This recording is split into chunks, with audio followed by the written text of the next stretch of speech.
आप सभी को जय मसीह की, परमेश्वर की स्तुति प्रशंसा में आशीषें व रुकावटें के दूसरे भाग में आपका स्वागत है।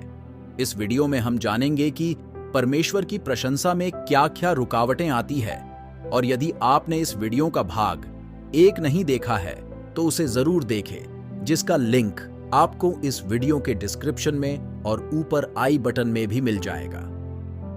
प्रियों, जैसे कि लोगों को उभारे जाने का प्रयत्न किया गया कि प्रशंसा करना वचन के अनुसार उचित व उपयुक्त है, तो भी लोग आसानी से परमेश्वर की आराधना नहीं करते। इस मामले को लेकर कई बहाने बनाए जाते हैं। लोग परमेश्वर की प्रशंसा न करने के बहुत से बहाने बनाते हैं और वह उसकी सफाई भी देते हैं। कुछ यह कहते हैं कि यह उनके स्वभाव के अनुकूल है। वह कहते हैं, हम जल्दी घुल मिल नहीं सकते, इसलिए प्रशंसा करने से उन्हें शर्म आती है।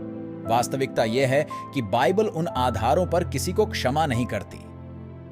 भजन संहिता अध्याय 150 पद 6 में लिखा है, जितने प्राणी हैं सब के सब याह की स्तुति करें। याह की स्तुति करो। यदि आपने श्वास है और आप जीवित हैं तो आपको परमेश्वर की प्रशंसा करनी चाहिए। भजन संहिता अध्याय 115 पद 17 में लिखा है, मृतक जितने चुपचाप पड़े हैं वे तो याह की स्तुति नहीं कर सकते। मेरे प्रियों, वास्तव में प्रशंसा करने में कुछ विशेष रुकावटें हैं जिनसे सुलझने के लिए परमेश्वर अपेक्षा करता है तथा वह चाहता है कि हम उन पर विजयी हो सके। वह उनमें एक को भी वास्तविक कारण ना मानेगा कि हम प्रशंसा ना करें। पहला पॉइंट है पाप। प्रियों, पाप प्रशंसा करने में सबसे प्रथम रुकावट है। इसलिए जो लोग उद्धार पाए हुए नहीं, वह प्रशंसा नहीं कर सकते। इसलिए कुछ विश्वासी भी प्रभु की प्रशंसा नहीं कर सकते। अस्वीकृत पाप हमें परमेश्वर की उपस्थिति से वंचित रखते हैं। यदि हम अपने जीवन में ऐसे किसी पाप को जानते हैं तो हम परमेश्वर की उपस्थिति में स्वतंत्र नहीं अनुभव करते। भजन संहिता अध्याय 66 पद 18 में लिखा है, यदि मैं मन में अनर्थ बात सोचता तो प्रभु मेरी न सुनता। और यशायाह अध्याय 59 पद 2 में लिखा है, पाप व अधर्म के कामों ने हमें अपने परमेश्वर से अलग कर दिया है तथा हम उस संगति को भी खो बैठते हैं जो उसके साथ पहले से थी। हमारे जीवन में पाप के बोझ के कारण हमारी जीभ प्रभु के सामने लड़खड़ाने लगती है। ऐसी परिस्थिति में हम केवल अपने पाप के बारे में ही बोल सकते हैं। प्रियों, पहला यूहन्ना अध्याय 1 पद 9 के अनुसार इस रुकावट से बचने का एक ही साधन है। परमेश्वर के सामने पाप को मान लें तथा वास्तविकता से उसकी क्षमा व शुद्धता को ग्रहण करें, ताकि ठीक संबंध फिर से बन सके तथा प्रशंसा का बहाव फिर से मिल सके। दूसरा पॉइंट है दोषी अव अपराधी ठहरना। जब हम परमेश्वर द्वारा क्षमा किए गए भी हो तो हम बड़ी सरलता से अपने आप को क्षमा कर सकते हैं। बहुत से मसीही दोषी बने रहते हैं, चाहे परमेश्वर ने उन्हें पूरी रीति से क्षमा भी किया हो, वह अपने को कभी भी क्षमा नहीं करते। प्रियों, अयोग्यता की भावना ही इसका परिणाम होता है। प्रशंसा करने की स्वतंत्रता पर निषेध लग जाता है। वह परमेश्वर की उपस्थिति में मुंह लटकाए खड़े होते हैं। परमेश्वर की उपस्थिति उनको और भी अधिक अयोग्यता की भावना देती है। वे परमेश्वर की करुण व अनुग्रह का पूरी रीति से अनुभव नहीं कर सकते। यह स्वभाव या अभिवृत्ति तभी उत्पन्न होती है जब हम संकोचशील होते हैं, हम परमेश्वर के प्रति अभिज्ञ नहीं होते। यदि हम अपने हृदय को लगातार जांचते रहे तो हम उसमें कई दोष व दुर्बलताओं को पाएंगे, क्योंकि कोई भी सिद्ध नहीं। ऐसा स्वयं को जांचना ठीक नहीं। ऐसा करने से स्वयं पर दृष्टि लगी रहती है, हमारी दृष्टि परमेश्वर से हट जाती है। पवित्र शास्त्र हमें ऐसा करने के लिए प्रेरित करता है। यदि आप इब्रानियों की पत्री अध्याय 12 पद 2 को पढ़ें तो वहां लिखा है, और विश्वास के कर्ता और सिद्ध करने वाले यीशु की ओर ताकते रहे। प्रियों, इसके द्वारा 2 बातों को पूरा किया जा सकता है। पहला, हमारा विचार व ध्यान हमसे हटकर प्रभु पर लग जाएगा। दूसरा, जितना अधिक हम यीशु को ताकेंगे उतना ही हम उसके बारे में सोचेंगे, उस पर ध्यान करेंगे, हम अपने विचारों को उसे पर केंद्रित करेंगे, उतना ही अधिक उसकी प्रशंसा और आराधना करेंगे। तीसरा पॉइंट है संसारिकता।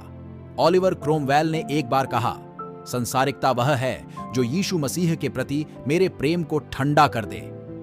प्रियों, सांसारिकता आत्मिकता के विरोध में है।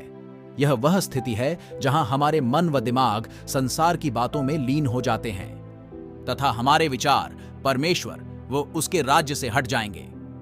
सांसारिक विचारों वाले लोग परमेश्वर की आराधना करने में शर्म महसूस करते हैं। यह उनकी गरिमा के झूठे बोध को रुष्ट कर देता है और इस समस्या से बचने का एक ही उपाय है कि हम अधिक से अधिक यीशु की ओर बढ़ते जाएं। जैसे ही हम उसकी प्रशंसा व जानकारी में बढ़ते रहे तो उसके अनुसार सांसारिकता घटती जाती है।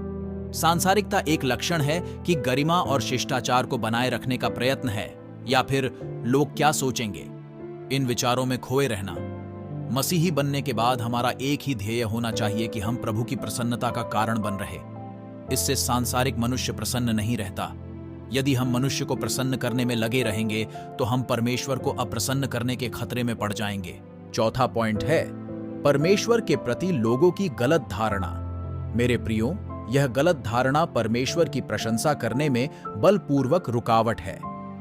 कई लोगों के हृदय में परमेश्वर के प्रति नकारात्मक विचार होते हैं। अक्सर लोग ऐसा सोचते हैं कि जब वह किसी समस्या या परेशानी में गिर जाते हैं तो परमेश्वर उन्हें पकड़ने का प्रयत्न करता रहता है ताकि उन पर दोष लगाया जा सके। वह समझते हैं कि उसे अर्थात परमेश्वर को प्रसन्न करना व उसकी स्वीकृति पाना कठिन है। उन्हें लगता है कि परमेश्वर नहीं चाहता कि वह किसी भी प्रकार का आनंद करे। ऐसी स्थिति में परमेश्वर की कोई क्यों कर प्रशंसा कर सकता है। इसलिए मेरे प्रियो, हमारे हृदय में प्रशंसा तभी उत्पन्न होगी जब हमारे भीतर परमेश्वर के प्रति सही धारणा होगी और पवित्र आत्मा हमें वैसा ही दिखलाएगा जैसा वह है।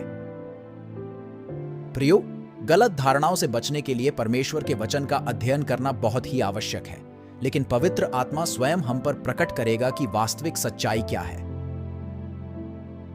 क्योंकि कई लोग जो बाइबल पढ़ते हैं उनके हृदय सच्चाई के प्रति बंद रहते हैं। परमेश्वर के प्रति जागरूक होना तथा उसको भली भांति जानने से ही प्रशंसा व आराधना हमारे मनों में उत्पन्न होती है। पांचवा पॉइंट है धार्मिक परंपराएं।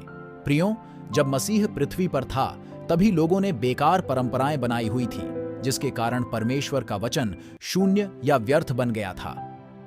वैसे आप मत्ती अध्याय 15 पद 6 में पढ़ सकते हैं, जहां लिखा है, तो वह अपने पिता का आदर न करे। तुमने अपनी रीतों के कारण परमेश्वर का वचन टाल दिया। कई मसीहियों का लालन पालन मसीही की उन परंपराओं के अंतर्गत हुआ जिससे प्रशंसा व आराधना करने में उनमें अप्रसन्नता उत्पन्न होती है।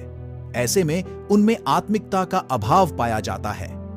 इसे स्मरण रखें, धर्म दमन करता है परंतु छुटकारा मुक्त करता है। जो लोग परंपराओं में फंसे रहते हैं वह निरंतर परमेश्वर के प्रति गलत धारणा में फंसे रहते हैं। परमेश्वर के प्रति उनका दृष्टिकोण नकारात्मक होता है।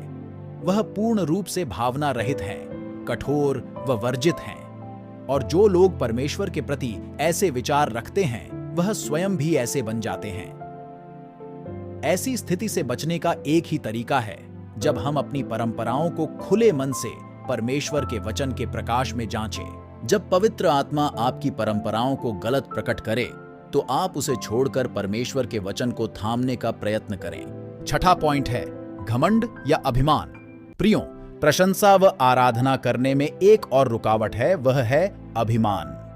यह समस्या बड़ी कठिनाई से दूर की जा सकती है क्योंकि हमारे हृदय में घमंड भरा रहता है जिससे हम कुछ ग्रहण नहीं कर पाते।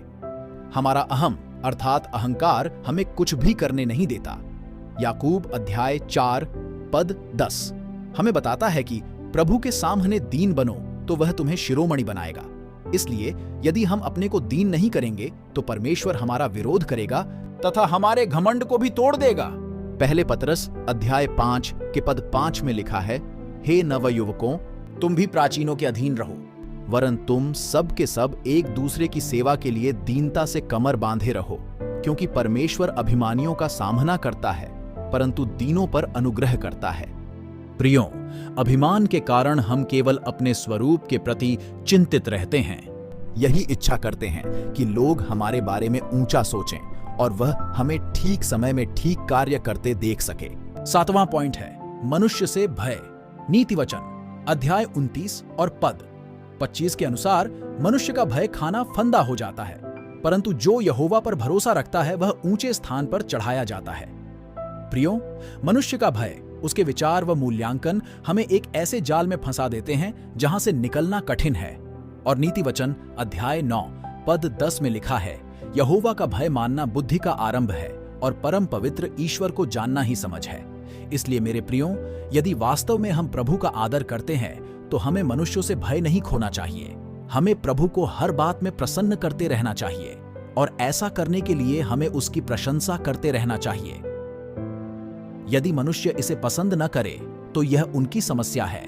उनके विचार किसी भी रीति से आपको खींच ले, परंतु परमेश्वर की प्रशंसा आपकी इच्छा हो। 8वां पॉइंट है शैतानी प्रतिबंध। प्रियो, अंत में हम सबसे गंभीर रुकावट पर आते हैं। शैतान प्रशंसा करने पर प्रतिबंध लगाता है। प्रियो, यह समझना बहुत ही कठिन है कि कैसे शैतान परमेश्वर से घृणा के कारण उसके लोगों को प्रशंसा करते देखकर गुस्से से भर जाता है।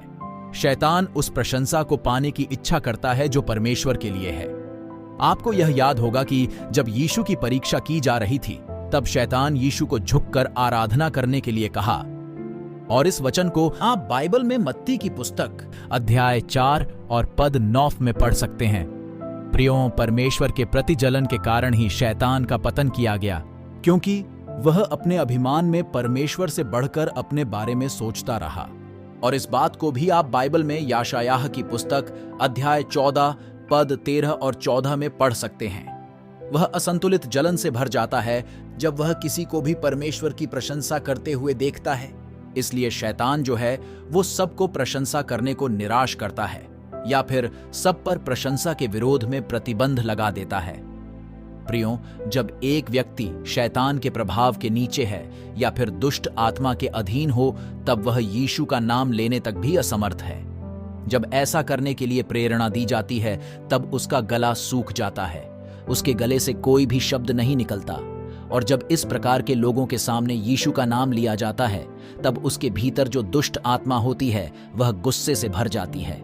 शैतान के सामने यीशु का नाम लेना भी प्रत्युत्तर का कारण बनता है और उससे पीड़ित लोगों के मुंह से कभी कभी झाग निकल आती है, और जब परमेश्वर की स्तुति उसके सामने की जाए वह श्राप देने लगता है। प्रियो, अब तक हमने जो भी सीखा उसका उपसंहार यह है कि जब विश्वासी प्रशंसा करने से कतराएं, तब उसे अपने हृदय को बड़ी सावधानी से जांचना आवश्यक है। उसे परमेश्वर से प्रार्थनामय व्यवहार से मांगना चाहिए कि वह उस पर उसकी समस्या को प्रकट कर दे जो प्रशंसा व आराधना के बहाव को रोक रही है। जब इसे जाना जाए तब उसे पश्चाताप करना पड़ेगा और इस रुकावट से दूर जाना आवश्यक है। और यदि अब भी उसकी प्रशंसा करना संभव है तो किसी परिपक्व लोगों से उसे सहायता लेनी चाहिए। हो सकता है कि उसके जीवन पर शैतान का बुरा प्रभाव हो जिसका टूटना आवश्यक है। और जब तक ऐसा ना किया जाए, मनुष्य कभी भी आनंद व स्वतंत्रता से परमेश्वर की आराधना नहीं कर सकता। और जब प्रशंसा व आराधना करना कठिन हो तो अवश्य कहीं ना कहीं रुकावट है। मूल समस्या का समाधान करना आवश्यक है। प्रियो, परमेश्वर से प्रार्थना तब तक करते रहे जब तक विजय का अनुभव न किया जाए, क्योंकि प्रशंसा जीवन की गहराइयों से निकलती है। आमीन। आशा करता हूं कि आपने इस वीडियो के द्वारा बहुत सी चीजों को सीखा व समझा होगा। और यदि वीडियो पसंद आई तो वीडियो को लाइक और शेयर करें, और हमारे आने वाले वीडियो की नोटिफिकेशन को पाने के लिए चैनल को जरूर सब्सक्राइब करें। धन्यवाद।